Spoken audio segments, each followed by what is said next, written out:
David, look. Why are you saying David? Because I'm introducing everybody to a fat boy. What's a fat?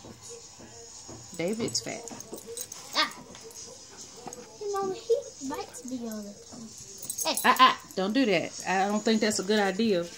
You can let him lick your hand, but don't like. Good David. Mama, David likes licking hands. Among other things. Hands are like his drink. Not quite. But the dogs lick hands. Yep. But not eat hands. And people will get bleeding. You have a very vivid imagination to be 5. It's good to be 5. Mm-hmm. Go to 10. He's observing. Observing. I mean, he's trying to see what's going on. David, I put ornaments.